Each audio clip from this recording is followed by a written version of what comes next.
अल्लाहि वबरकातुहू। बिस्मिल्लाह अल्हम्दुलिल्लाह वस्सलातु वस्सलामु अला सय्यिदिना मुहम्मदिन व अला आलि सय्यिदिना व मौलाना मुहम्मद। रब्बि इश्रह ली सदरी व यस्सिर ली अमरी वहलुल उक़दतम मिन लिसानी यफ़क़हू क़ौली। मेरे प्यारे U6 वालों को हमारा अकाउंटेंसी क्लास के लिए स्वागत है। ये तो हमारा लास्ट चैप्टर है अकाउंटेंसी का। इसका PDF मैं बहुत पहले ही तुम्हें क्या किया था, सेंड करके दिया था, है ना। हाँ सुनो, बहुत छोटा चैप्टर है। इसमें हमें पढ़ना है अकाउंटिंग कंसेप्ट के बारे में और कन्वेंशन के बारे में। कंसेप्ट मालूम है ना, कंसेप्ट के बारे में। और कन्वेंशन बोला तो किसी एक फील्ड में इस्तेमाल करने वाला आदत, यानी हर दिन करने वाला आदत को क्या कहा जाता है, कन्वेंशंस कहा जाता है। सुनो, तो पहला अकाउंटिंग कंसेप्ट के बारे में चर्चा है। इंशाल्लाह नेक्स्ट सेमेस्टर में एक चैप्टर में बहुत तफसील से पढ़ने वाला चीज़ है कंसेप्ट बोलो तो अकाउंटिंग कंसेप्ट। तो इधर बहुत उसका शॉर्ट ही बताया जाता है, सिर्फ शॉर्ट बताया जाता है। तफसील से इंशाल्लाह नेक्स्ट सेमेस्टर में हम लोग पढ़ेंगे। तो कंसेप्ट में है एक business entity, money measurement, going concern, dual aspect concept. सुनो, तो पहला बिजनेस एंटिटी बोले तो सुनो, the business enterprise and its owners are two separate entities.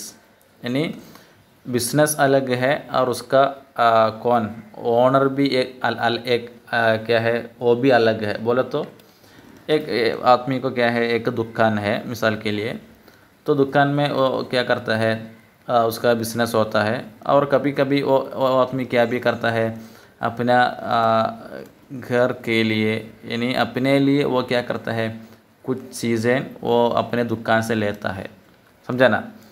तो ऐसे लेने वाला चीज़ भी वो आदमी क्या करना है, अपना अकाउंटिंग बुक में वो क्या करना है, रिकॉर्ड करना है, समझा ना। यानी वो अपने लिए जो लेता है उसका रिकॉर्ड भी वो क्या करना है, उधर रखना है। उसका पैसा भी वो देने का है, पैसा दिए या नहीं दिए वो रिकॉर्ड करना है, समझा ना। वो है एंटिटी का माना। यानी बिजनेस अलग है और उसका मालिक भी अलग है। यानी मालिक जो लेते हैं वो भी क्या, वो बिजनेस का पार्ट है, वो भी वो क्या करने का है, अपने अकाउंटिंग बुक में वो रिकॉर्ड करने का है, समझा ना। और नेक्स्ट है मनी मेजरमेंट। मनी मेजरमेंट बोलो तो अकाउंटिंग के लिए, यानी अकाउंटिंग बुक के लिए या उसका ऐसे क्या करना वक्त, रिकॉर्ड करने वक्त हर चीज़ें रिकॉर्ड करने का है। कैसे, इन टर्म्स ऑफ मनी, पैसा होके, यानी किसी चीज़ वो उधर से लाया, मैं इतना लिया, ये लिया, ऐसे नहीं लेने का है। वो पैसा भी उसके साथ क्या करने का है, रिकॉर्ड करने का है, समझा ना।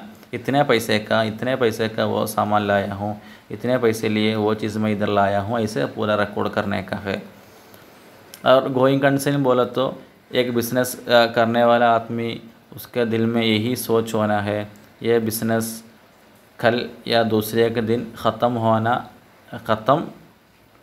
नहीं होने वाला है। यानी जल्दी ख़त्म नहीं क्या हो जाएगा, बर्बाद नहीं होता है for indefinite period of time. वैसा ही मुसलसल क्या होता है, वो बिज़नेस चलता ही रहता है, ऐसे एक सोच उसका दिल में होना है, समझा ना। यानी ये बिज़नेस कल या दूसरे दिन क्या हो जाएगा, बर्बाद हो जाएगा, ऐसा एक सोच उसके दिल में नहीं होने का है। तो है गोइंग कंसर्न का माना। और डुअल एस्पेक्ट बोले तो हर एक ट्रांसैक्शन को क्या होता है, दो साइड होता है। यानी एक आदमी देता है, दूसरे का आदमी क्या करता है, वो लेता है, समझा ना। वह है डुअल एस्पेक्ट बोला तो। यानी एक आदमी क्या करता है, एक दुकान वाला आदमी वो क्या करता है, पैसे लेते हैं और पैसे के बदले में दूसरे चीज़ वो उनको दूसरे के आदमी को देते हैं ना। डुअल एस्पेक्ट होता है, देना है, देता है और लेता है, सभी दोनों भी होता है हर एक ट्रांसैक्शन में। तो इंशाल्लाह ये तो उसका पूरा सिर्फ शॉर्ट बताया हूँ। इंशाल्लाह उसके तफसील से नेक्स्ट सेमेस्टर में एक चैप्टर आने वाला है कॉन्सेप्ट के बारे में। और नेक्स्ट है अकाउंटिंग कन्वेंशन बोलो तो, समझा ना। यानी हर एक फील्ड में हर दिन करने वाला आदतों को क्या कहा जाता है, कन्वेंशन कहा जाता है। और convention of consistency, convention of materiality, convention of conservatism, ऐसे है। और तफसील से सुनो। पहले एक है कन्वेंशन ऑफ कंसिस्टेंसी। बोलो तो मिसाल बोलो तो क्या, इन्हीं एक आदमी को क्या है, एक बिज़नेस है, तो बिज़नेस 1 साल होने के बाद बिज़नेस का पूरा वो क्या करता है, उसका अकाउंटिंग या पूरा रिकॉर्ड वो लेता है। तो अकाउंटिंग करने वक्त क्या होना है, हर वक्त एक ही देखा ना, same accounting principle should be used for preparing financial statement year after year. यानी अभी वो शुरू किया, एक बिज़नेस शुरू किया, तो 1 साल होने के बाद वो फिनेंशियल स्टेटमेंट, उसका पूरा स्टेटमेंट लेता है वो अपना बिज़नेस का। तो ऐसे लेने वक्त एक मिसाल, छोटा मिसाल बोलो तो वो अभी क्या किया था, पूरा एक्सेल में वो क्या किया था, अभी उसका फाइल बनाया था एक्सेल में, मिसाल के लिए एक मिसाल। तो नेक्स्ट ईयर में भी, यानी नेक्स्ट साल में भी वो स्टेटमेंट लेने वक्त वो क्या करने का है, यही एक्सेल में वो क्या करना है, वो उसका वो स्टेटमेंट बनाना का है। यानी दूसरे किसी ऐप या दूसरे किसी चीज़ इस्तेमाल किया तो कभी क्या हुआ, उसमें कन्फ्यूजन आने का चांस होता है। तो एक ही मॉडल हर साल वो आदमी क्या करना है, इस्तेमाल करना है, समझे ना। The same accounting principle should be used, एक ही किस्म की, यानी एक ही तरह की वो प्रिंसिपल्स वो क्या करना है, और 1 साल वो क्या करना है, इस्तेमाल करना है। और 1 साल एक डिफरेंट एप्लीकेशन या डिफरेंट मॉडल इस्तेमाल किया तो क्या हो जाएगा, उसका अकाउंटिंग में पूरा कन्फ्यूजन आने का क्या होता है, चांस होता है, समझा ना।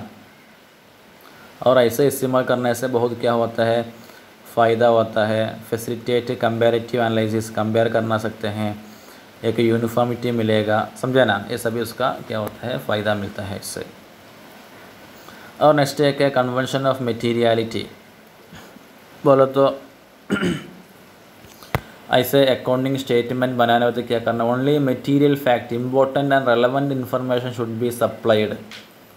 यानी वो ऐसे किसी एक रिकॉर्डिंग करने वक्त क्या करना है, उसके साथ सिर्फ सिग्निफिकेंट इन्फॉर्मेशन, यानी बहुत अहम चीज़ें का रिकॉर्डिंग करना है, बहुत छोटे छोटे चीज़ों का वो उसके बारे में उसका अकाउंट वो नहीं लिखने का है, समझे। उधर उसका तफसील और भी एक दिया जाता है। The items that are significantly important in recording the detail are termed as material fact. The items that are less significance are immaterial fact. तो ऐसे रिकॉर्डिंग करने वक्त सिर्फ ऐसे इम्पोर्टेंट चीज़ों का क्या करना है, एक उसका नाम और उसका पैसा कितना मैं क्या किया हूँ, स्पेंड किया हूँ, वो सभी वो क्या करना है, लिखने का है, समझा ना। तो फिर क्या नहीं लिखने का है, इमेटीरियल फैक्ट, यानी 1 रुपया के लिए 1 रुपया का मैं क्या किया था, किसी एक चीज़ उधर से लिया था, और 50 पैसे का दूसरे चीज़ उधर से लिया था, ये सभी उसमें क्या नहीं करने का है, लिखने का है, समझे ना। तो ऐसे एक स्टेटमेंट बनाने वक्त सिर्फ अहम चीज़ें वो क्या करना, लिखना, और ऐसे छोटे छोटे चीज़ों का शुमार उसका काउंटिंग वो नहीं करने का है, समझा ना। तो ऐसे लिखने से भी बहुत क्या होता है, फ़ायदा होता है। कैलकुलेशन में बार बार क्या नहीं, एरर नहीं आता है, और वो स्टेटमेंट ज़्यादा क्या हो, मीनिंगफुल बना सकते हैं, समझा ना। और सबसे लास्ट है कन्वेंशन ऑफ कंजर्वेटिज्म। कंजर्वेटिज्म बोला तो उसका शॉर्ट ये है, anticipate no profit but provide for all possible losses. यानी किसी एक बिजनेस करने वाला आदमी उसको सिर्फ क्या मिले तो वो सिर्फ प्रॉफिट मिलने के बाद ही वो क्या करने का, वो प्रॉफिट लिखने का है अपने अकाउंटिंग बुक में। यानी या प्रॉफिट मिलने के पहले ही मुझे उतना प्रॉफिट मिलने का है, ऐसा एक उसका सोच उसका दिल में नहीं आना है, समझा ना। सिर्फ प्रॉफिट मिले तो वो उसका अकाउंटिंग बुक में लिखने का है, समझा ना। लेकिन क्या है, 1-2 दिन के अंदर या 1-3 दिन के अंदर एक लॉस आने वाले तो वो उसको क्या सकते हैं, लिख सकते हैं। लेकिन प्रॉफिट सिर्फ उसका पैसे मिलने वक्त अपने अकाउंटिंग बुक में लिखना है, उसके पहले नहीं लिखने का है, समझा ना। वह है profit should not be recorded until it is earned, सिर्फ मिलने के बाद लिखने का है। लेकिन but if business anticipate any loss in near future, किसी एक चांस है लॉस आने का एक चांस है, तो उसके लिए वो क्या करना है, तैयार होना है। वो अपने रिकॉर्डिंग बुक में कभी उसको लिख भी सकते हैं, समझे ना। तो है the main objective of this conversion is to show minimum profit should not be overstated, और ज़्यादा होके नहीं लिखने का है प्रॉफिट, समझे ना। और इससे भी बहुत क्या होते हैं, फ़ायदा होते हैं। सिर्फ प्रॉफिट मिलने के बाद लिखे तो वो प्रॉफिट हमें क्या होता है, यकीन से प्रॉफिट मिलने वाला है, समझे ना। और एक अकाउंटिंग में किसी डाउट नहीं आने का है, समझे ना। तो हम लोग इसमें अकाउंटिंग कॉन्सेप्ट के बारे में और कन्वेंशन के बारे में हम लोग चर्चा किया था। इंशाल्लाह सिर्फ इतना ही है, छोटा चैप्टर है, ख़त्म करता हूँ। व आखिर दअवाना अल्हम्दुलिल्लाहि रब्बिल आलमीन। अस्सलामु अलैकुम व रहमतुल्लाहि व बरकातुहू।